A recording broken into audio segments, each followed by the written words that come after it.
नमस्कार दोस्तों, physical education इरा में आप सभी का स्वागत है। जैसा कि मैं इससे पहले 6 वीडियो डाल चुका हूं और यह DSSB 2016 पीजीटी का साल पेपर है और 7वें वीडियो है। इसी तरह मैं ये 200 क्वेश्चन को कंटिन्यू करूंगा और जैसे जैसे जो अच्छे एग्ज़ाम हुए हैं जिनके पेपर आप लोग को सॉल्व नहीं मिले हैं तो पेपर सॉल्व करने की कोशिश करूँगा। साथ ही जो भी एक्सप्लेन करने लायक क्वेश्चन हो, अदर नॉलेज देने लायक क्वेश्चन हो तो मैं उससे रिलेटेड आपको नॉलेज प्रोवाइड करूंगा। और ये इस वीडियो में मैं देखा हूँ, इस पेपर में देखा हूँ कि यह कुछ कंसर्न बुक से ही पेपर आए हैं, तो इसलिए आप लोग ध्यान दीजिए कि आप लोग अपनी तैयारी रखिए। पेपर होने वाले हैं, एग्ज़ाम होने वाले हैं, कभी भी कोई वैकेंसी आ सकती है, तो इसलिए आप लोग हमेशा अपने आप को रेडी रखिए ताकि एग्ज़ाम आए तो तैयारी ना बल्कि कंपटीशन आप प्रैक्टिस सेट लगाइए। अभी न्यू मजबूत करने की समय है, तो आप अपने स्टडी पे पूरा फोकस करिए। आइए अब स्टार्ट करते हैं क्वेश्चन नंबर 124 से। The physical activity program for adolescent must necessary. कहा है कि शारीरिक शिक्षा, शारीरिक क्रियाएं जो होती हैं प्रोग्राम, वह एडोलसेंट किशोरावस्था के लिए नेसेसरी होती हैं। तो ऑप्शन नंबर ए सही है। डेवलपमेंट ओरिएंटेशन के लिए वह आवश्यक होती हैं। जो भी फिजिकल एक्टिविटी होती हैं एडोलसेंस के लिए वो डेवलपमेंट ओरिएंटेड के लिए होती हैं, विकासात्मक प्रक्रिया के लिए होती हैं। क्वेश्चन नंबर 125 है, which of the following organs are of the body is considered most sensitive. कहा है कि निम्नलिखित में से कौन से शरीर का अंग अधिकतर सेंसिटिव है, सबसे अधिक सेंसिटिव है। तो इन जो 4 ऑप्शन में से सबसे अधिक सेंसिटिव क्या होती है? आइज होती है। तो ऑप्शन नंबर बी सही है।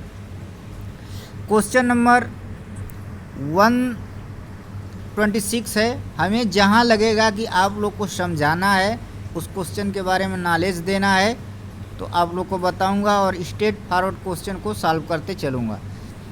क्वेश्चन नंबर 126 है, according to rules the temperature of water in the swimming pool should be around. कहा है कि नियम के अनुसार स्विमिंग पूल के वाटर का टेम्परेचर लगभग होना चाहिए, अराउंड होना चाहिए किसके?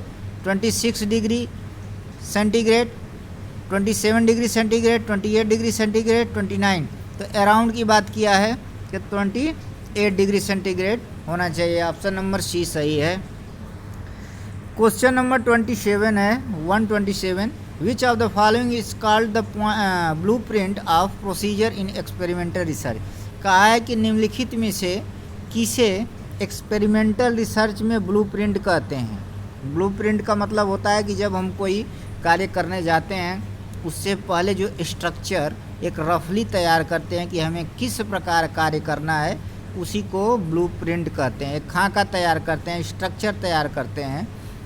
तो किसमें ब्लूप्रिंट किसको कहा जाता है एक्सपेरिमेंटल रिसर्च में? तो ऑप्शन नंबर ए है डिज़ाइन करना, किसी चीज़ को डिज़ाइन करके बन रखना, इंस्ट्रूमेंट, और उसके बाद लेबोरेटरी कंट्रोल, वेरिएबल चर। तो ऑप्शन नंबर ए सही है। डिज़ाइन को ही ब्लूप्रिंट कहते हैं एक्सपेरिमेंटल रिसर्च में। क्वेश्चन नंबर 128 है कि the anthropometric measurement shall be most accurate only if this.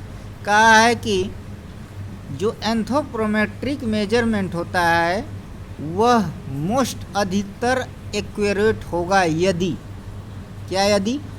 Monitor bye trend person, यदि कोई ट्रेंड पर्सन के द्वारा मॉनिटर किया जाता है, लिया जाता है।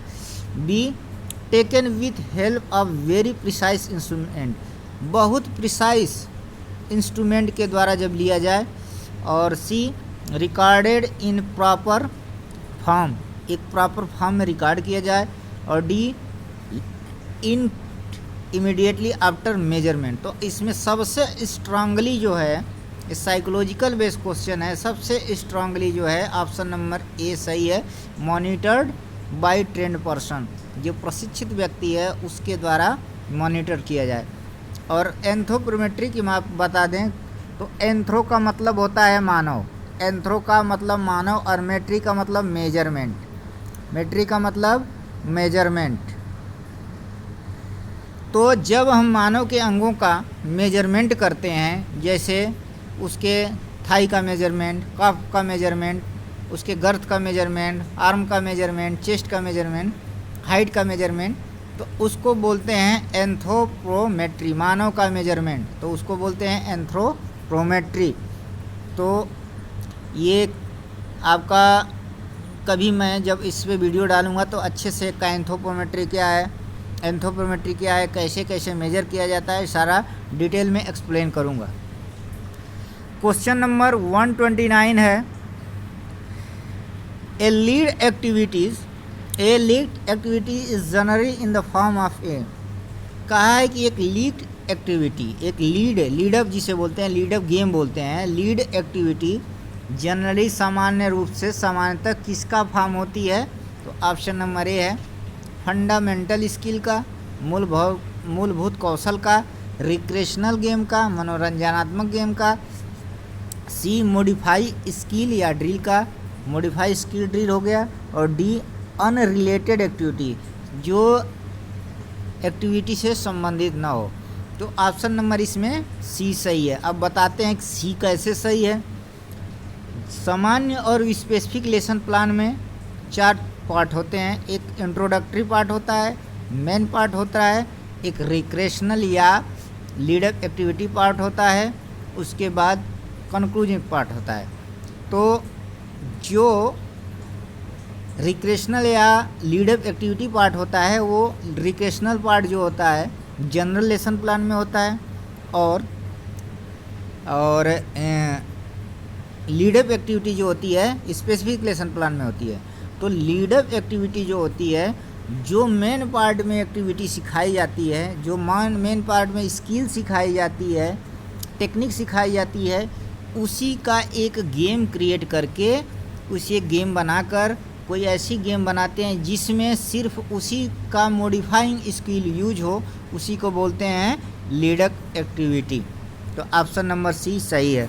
आशा है कि आप लोग को समझ में आ गया होगा। अगर नहीं समझ में आए तो प्लीज़ कमेंट बॉक्स में कमेंट करिए और बताइए, ताकि मैं नेक्स्ट वीडियो में आपको एक्सप्लेन कर सकूं। क्वेश्चन नंबर 130 है, which of the following is not hardware. निम्नलिखित में से कौन हार्डवेयर नहीं है? तो आपका प्रिंटर हार्डवेयर है, मैग्नेटिक टेप हार्डवेयर है, VDU टर्मिनल हार्डवेयर है, और असेंबलर सॉफ्टवेयर है। तो ऑप्शन नंबर डी सही है। अब क्वेश्चन नंबर 131 है, the number of personal foul disqualify A player from the basketball.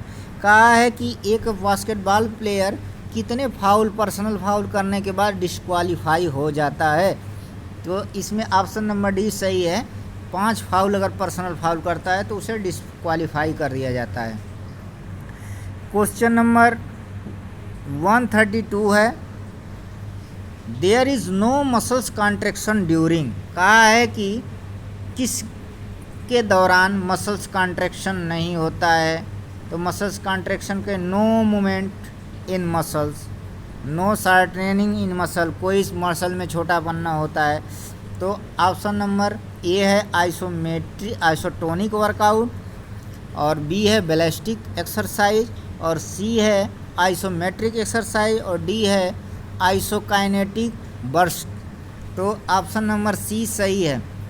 Isometric में किसी प्रकार का मसल्स कॉन्ट्रैक्शन नहीं होता है, उसके लेंथ में परिवर्तन नहीं होता है।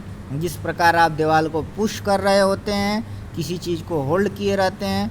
और बता दें कि आइसोमेट्रिक को हेटिंगर और मूलर ने दिया था, और आइसोटोनिक को डीलून ने दिया था, और आइसोकाइनेटिक को जे पेरिन ने दिया था। तो आप इसको याद कर सकते हैं।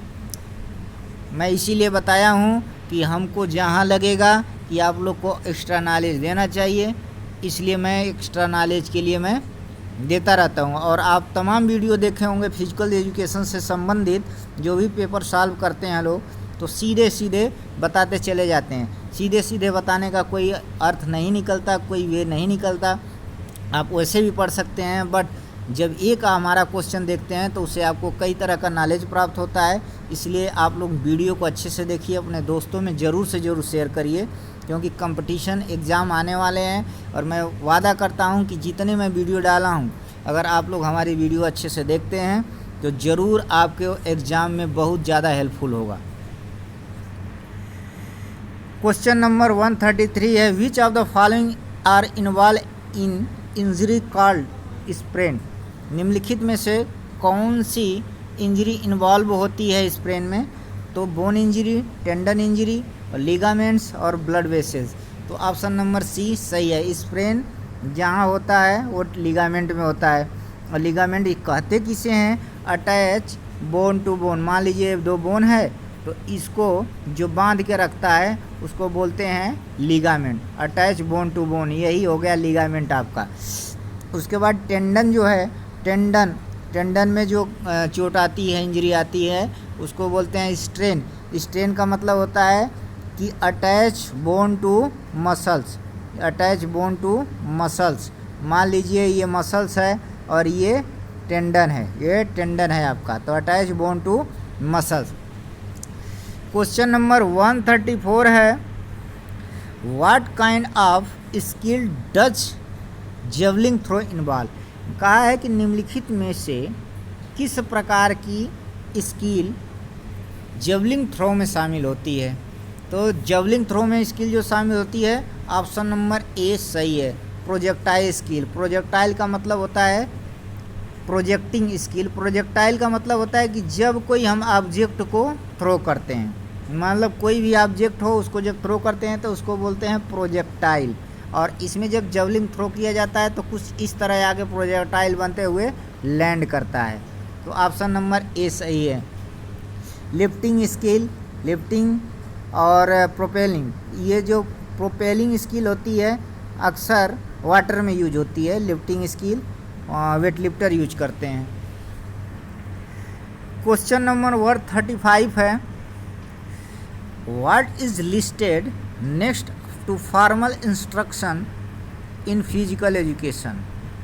कहा है कि नेक्स्ट माने दूसरा, निम्नलिखित में से कौन औपचारिक शारीरिक शिक्षा का निर्देशन है? निम्नलिखित में से कौन दूसरा औपचारिक शारीरिक शिक्षा का निर्देशन है? तो extra mural contest. Extra mural की बात बता दें कि जो प्रतियोगिता एक संस्था से दूसरे संस्था के बीच होती है उसको एक्स्ट्रा म्यूरल कहते हैं, और इंट्रा म्यूरल जो प्रतियोगिता अपने ही संस्था के बच्चों में होती है उसको बोलते हैं इंट्रा म्यूरल। तो ऑप्शन नंबर ए सही है, extramural contest. Question number 136 है, which of the following eatable are enemy of teeth. कहा है कि निम्नलिखित में से कौन दांत का दुश्मन है? इनेमीज माने दुश्मन। निम्नलिखित में से कौन दांत का दुश्मन है? तो ऑप्शन नंबर है बेकरी प्रोडक्ट्स, बी है नट एंड फ्रूट्स यानी अखरोट और फल, बी है बोनी मीट, और सी है चीविंग गम एंड चॉकलेट। तो चीविंग गम को चबाना और चॉकलेट खाना ही दांत का दुश्मन है। तो ऑप्शन नंबर डी सही है। क्वेश्चन नंबर 137 है कि in track and field meet में marshal is appointed to ensure that. Marshal को क्यों अपॉइंट किया जाता है? एक ट्रैक और फील्ड इवेंट में मार्शल्स को क्यों अपॉइंट किया जाता है, रखा जाता है? तो ऑप्शन नंबर ए है athlete observe out most discipline. वह एथलीट का बिहेवियर, पूरे बिहेवियर को ऑब्जर्व करता है, उसके डिसिप्लिन को ऑब्जर्व करता है। और इसमें बी सही है, the arena is kept clear of the unauthorised individual. जो एरिना में अनऑथराइज्ड इंडिविजुअल हैं, बेकार के लोग हैं, बिना मतलब के लोग हैं, उनको उस एरिना से बाहर करना, क्लियर रखना। तो ऑप्शन नंबर बी सही है। क्वेश्चन नंबर 138 है, a selected group of subject constitute a large sample only if it is has more than. कहा है कि a selected group of subject, एक चयनित समूह, सब्जेक्ट का समूह, एक चयनित विषय का समूह एक लार्ज सैंपल होता है। एक चयनित विषय का समूह एक लार्ज सैंपल होता है। तो 30 इंडिविजुअल 30 लोगों के द्वारा, 20 इंडिविजुअल से, और सी है एडुकेट नंबर ऑफ इंडिविजुअल, पर्याप्त मात्रा में इंडिविजुअल से, और डी है अराउंड 30 इंडिविजुअल, अराउंड 30 इंडिविजुअल के आसपास। तो ऑप्शन नंबर ए सही है। 30 इंडिविजुअल के ऊपर ही, मोर देन 30 इंडिविजुअल के ऊपर ही लार्ज सैंपल होगा। और सैंपल क्या है कि किसी भी पॉपुलेशन को रिप्रेजेंट करने वाला एक यूनिट होता है। यूनिट कोई भी इकाई होती है जो किसी पॉपुलेशन को रिप्रेजेंट करती है, इंफॉर्मेशन देती है, तो उसी को बोलते हैं सैंपल। ऑप्शन नंबर ए सही है। क्वेश्चन नंबर 139 है, the skin fold caliper is use for assessment, यानी स्किन फोल्ड कैलिपर किसका असेसमेंट करने के लिए प्रयोग किया जाता है, किसका मूल्यांकन करने के लिए प्रयोग किया जाता है। तो ऑप्शन नंबर ए है क्वालिटी ऑफ स्किन, स्किन की क्वालिटी, गुणवत्ता, और B thickness of skin, skin की मोटाई के लिए, और सी है क्यूटेनियस, सब क्यूटेनियस फैट टिश्यू, सब उपकलीय वसीय उत्तक, और डी है adipose tissue at specific site, adipose tissue at specific, विशेष एरिया में एडिपोज उत्तक का मापन करने के लिए। तो आपको बता दें स्किन फोल्ड कैलिपर किस प्रकार मेजर करता है, इसमें ऑप्शन नंबर सी सही है। तो देखिए आपका ये स्किन हो गई मान लीजिए, और आप इसको जब पकड़ के फोल्ड करते हैं, यहाँ पकड़ते हैं, और एक कैलिपर होता है, यहाँ पे वो अपने कैलिपर से दबा लेता है, यहाँ पर रीडिंग होती है उसकी, यहाँ पे दबा लेता है और इससे रीडिंग, यहाँ पे रीडिंग होती है, वहाँ से रीड कर लेते हैं। तो इसको बोलते हैं स्किन फोल्ड कैलिपर, और यह सब क्यूटेनियस फैट्स को, टिश्यू को मेजर करता है। क्वेश्चन नंबर 140 है, effective supervision is one that help the physical education teacher. कहा है कि प्रभावी परीक्षण, प्रभावी पर्यवेक्षण, सुपरविजन शारीरिक शिक्षक को हेल्प करता है। किसके लिए, क्या करने के लिए हेल्प करता है? तो ऑप्शन नंबर ए है grow in stature professionally, B है डेवलप गुड पर्सनालिटी, और सी है एसेट ऑन द इन्वायरमेंट, और डी है engage in some kind of research. तो ऑप्शन नंबर ए सही है, grow in stature professionally, grow in stature professionally, option number A सही है। अब question number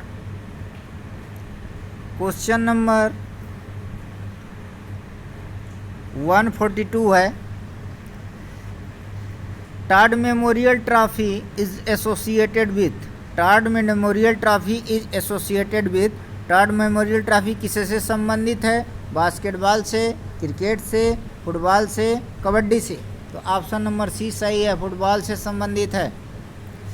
which of the following do not constitute aerobic, कहा है कि निम्नलिखित में से कौन एरोबिक का संगठन नहीं है, कंस्टिट्यूशन नहीं है? तो ऑप्शन नंबर ए है रिदमिक एक्सरसाइज भी एरोबिक का है, साइकिलिंग भी एक एरोबिक में आती है, कैलिस्थेनिक भी एरोबिक में आती है, और योगा प्रैक्टिसेस एरोबिक में, इनके तुलना में, तीनों की तुलना में नहीं आता है अगर देखा जाए तो, इनसे अगर तीनों से कंपैरिजन किया जाए तो। ऑप्शन नंबर डी सही है।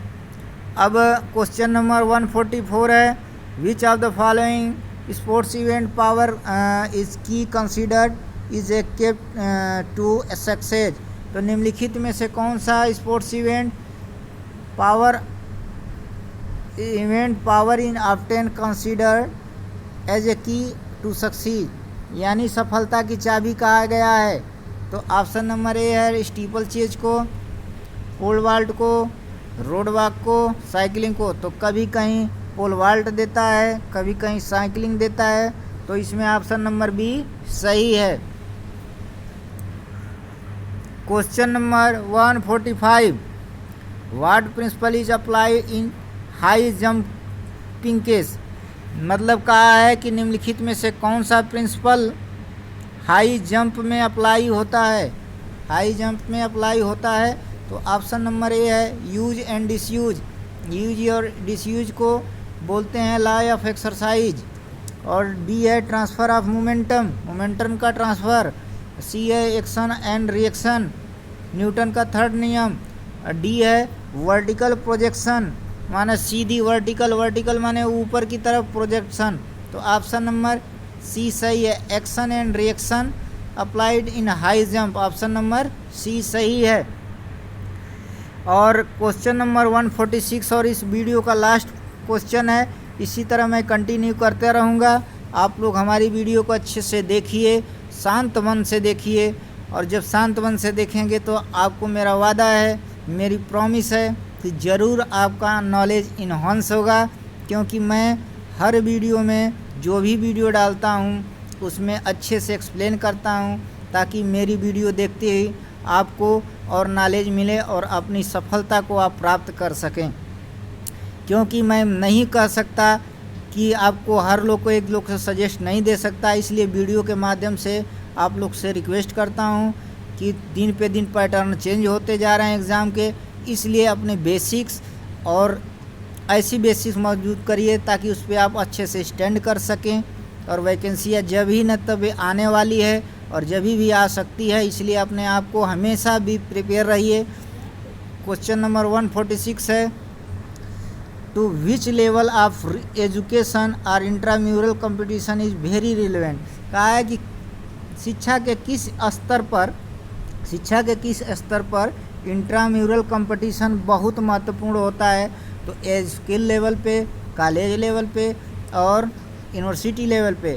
तो इंट्राम्यूरल का जो कंपटीशन है वो शिक्षा लेवल पे हर जगह महत्वपूर्ण होता है, चाहे स्कूल लेवल हो, कॉलेज लेवल हो या यूनिवर्सिटी लेवल हो। तो ऑप्शन नंबर डी सही है, all levels. Thanks for watching my video.